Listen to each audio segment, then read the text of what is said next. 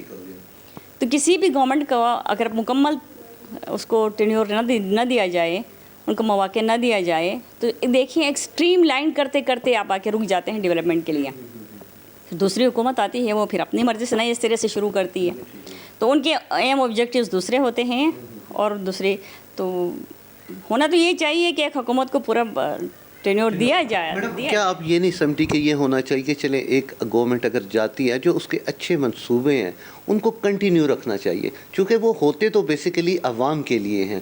تو یہ کیا سمجھتی ہیں کہ اس قسم کی جو رسم و رواج ہے یا ہماری جو تھنکنگ ہے اس کو ختم ہونا چاہیے؟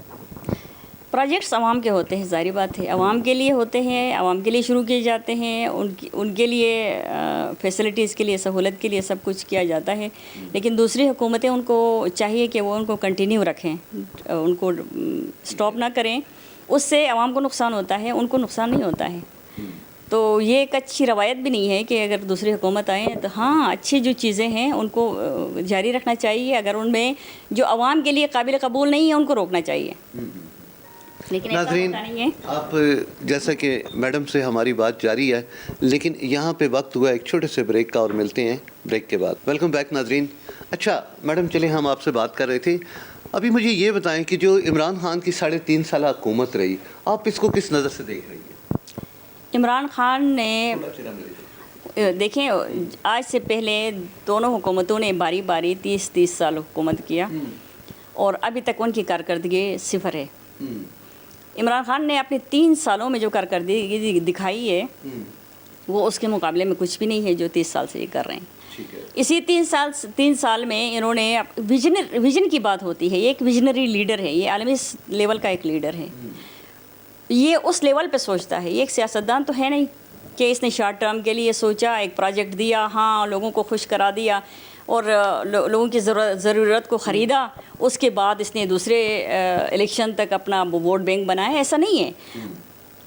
یہ ایک عالمی لیڈر ہے, اس کا ویژن بہت براڈ ہے, اور اس نے نیشن بنانے ہوتے ہیں, یہ قومیں بنانے کا سوچ رہا ہے. یہ الیکشن کے ووٹ خریدنے کا نہیں ہوتا ہے ان کا. اور ان کا طرح کا لیڈر تو ابھی تک آیا نہیں ہے.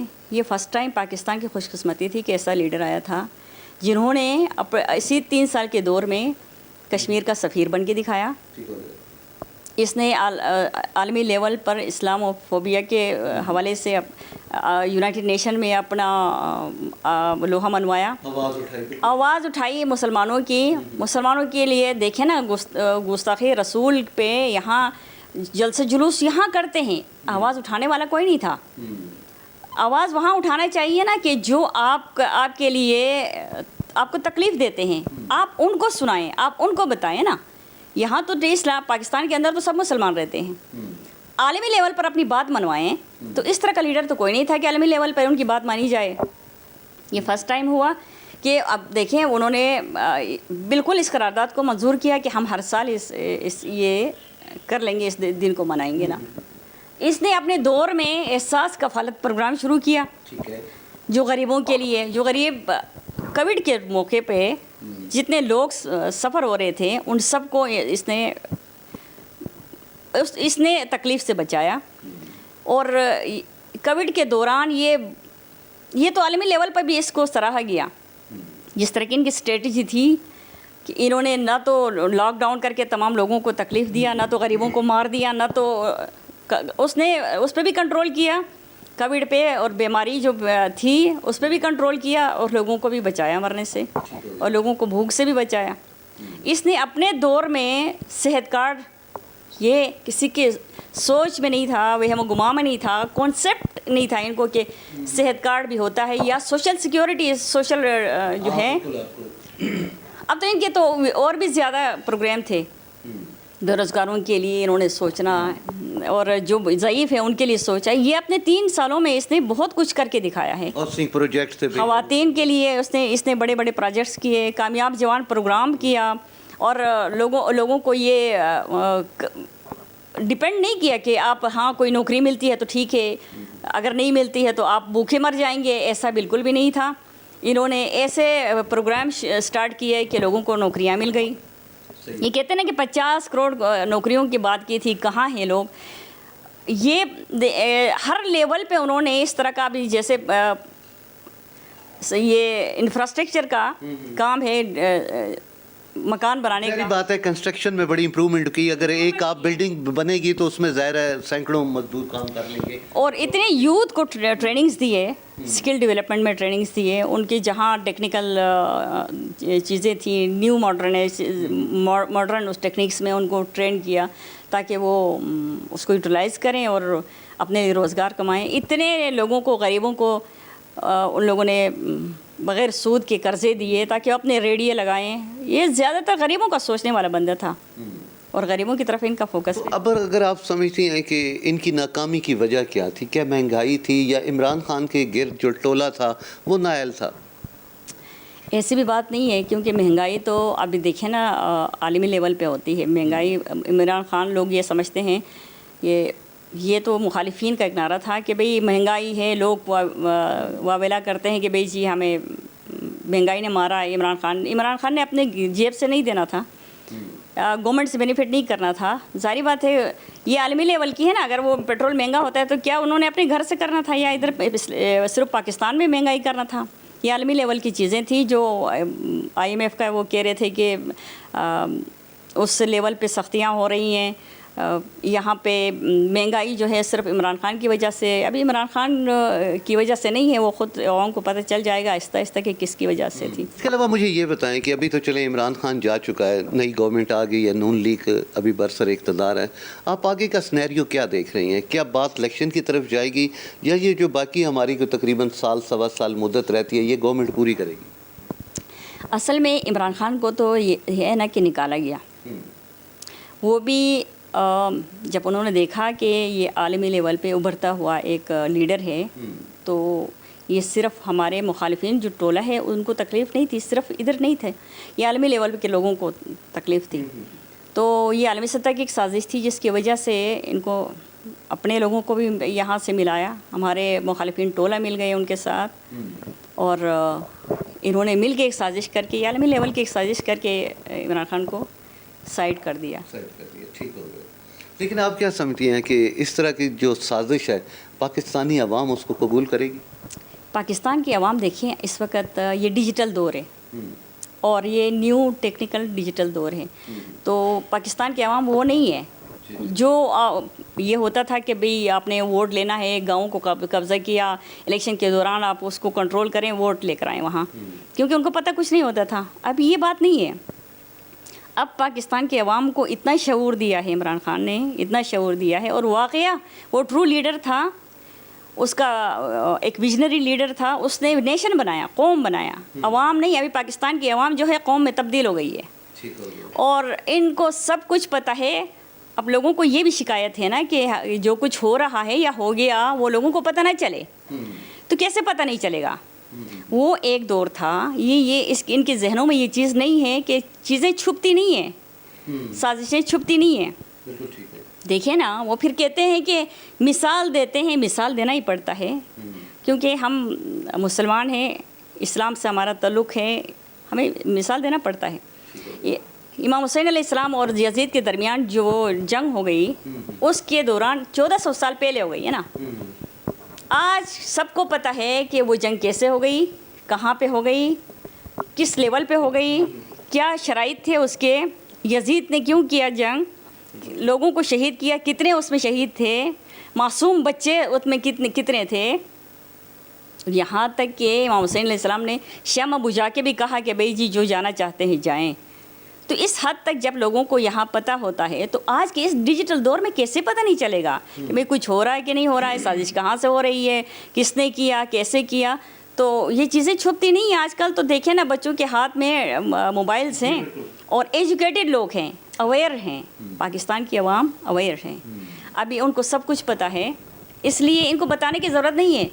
تاریخ لکھی جاتی ہے, سمجھ جاتے ہیں, اور وہ چیزیں چھپتی بھی نہیں ہیں جو جس سامنے آتے ہیں. اچھا دوسرا چلیں مجھے یہ بات بتا دیں کہ کیا سمجھتے ہیں یہ جو گورنمنٹ بنی ہے یہ چلے گی؟ یہ جو نئی گورنمنٹ بنی امپورٹڈ گورنمنٹ ہے, یہ امپورٹڈ گورنمنٹ نہیں چلے گی, نہیں چلے گی, کیونکہ ان کی مفاد ہے نا. ایک تو منافقت ہے. آپ کیا سمجھتے ہیں کہ یہ بہت پاکستان کے اوپر دل جلا کے اکٹھے ہو گئے ہیں؟ کبھی نہیں ہو گئے. یہ اپنے اپنے مفاد کو لے کر اکٹھے ہو گئے ہیں. اور دوسری بات یہ کہ ایک عمران خان کے مقابلے میں دنیا حیران ہے اس وقت, ایک عمران خان کے مقابلے میں 12 جماعتیں اکٹھی ہیں اور باتیں اتنی بڑی بڑی کرتے ہیں آگے. تو بھئی اگر آپ لوگوں کے اندر اتنی دم ہے تو ایک ایک آ جائے نا, ایک ایک پارٹی آئے مقابلہ کرے نا. تو کمال تو یہ ہے کہ ایک عمران خان کے مقابلے میں 12 جماعتیں مل کے بھی ان کا مقابلہ نہیں کر سکتے ہیں. یہ تو یہ نہیں چل سکتے ہیں, اور عوام نے ویسے بھی ان کو ٹھکرا دیا ہے. عمران خان کے جلسے دیکھیں نا جو آج کل کر رہے ہیں, وہ جلسے خود بولتے ہیں عوام نکلی ہے پاکستان کے لیے. پاکستان کے لیے. چلیں میڈم آخر میں آپ عوام کو کیا پیغام دیں گے؟ عوام کو پیغام یہی دینا ہے کہ دیکھیں یہ عمران خان کی جنگ نہیں ہے, یہ پاکستان کی جنگ ہے. اب تمام ہمارے یوتھ سے لے کر ہمارے ضعیف سے لے کر ان جلسوں میں ہم دیکھ رہے ہیں نا کتنے لوگ کہ کس لیول پہ آتے ہیں اور کس جذبے سے آتے ہیں. تو ان کے لیے یہی پیغام ہے کہ پاکستان بچانے کے لیے آپ آگے آ جائیں. پاکستان بچے گا تو سب کچھ بچے گا, اور اگر پاکستان نہیں ہے تو کچھ بھی نہیں ہے. اس لیے پاکستان کی جنگ ہے, عمران خان اس کو بچائے گا, اس کا ساتھ دے, صرف اتنی سی بات ہے. بہت شکریہ میڈم, بہت شکریہ. پاکستان زندہ باد. ناظرین آپ نے میڈم کی بات سنی, ان کا یہی کہنا ہے کہ پاکستان آئے تو ہم ہیں, اور پاکستان کو بچانے کے لیے عوام کو روڈ پہ باہر ضرور آنا چاہیے. اسی کے ساتھ ہی اپنے میزبان اجاز راجہ کو اجازت دیجیے گا. اگلے پروگرام میں پھر آپ سے ملاقات ہوگی, تب تک کے لیے اللہ حافظ.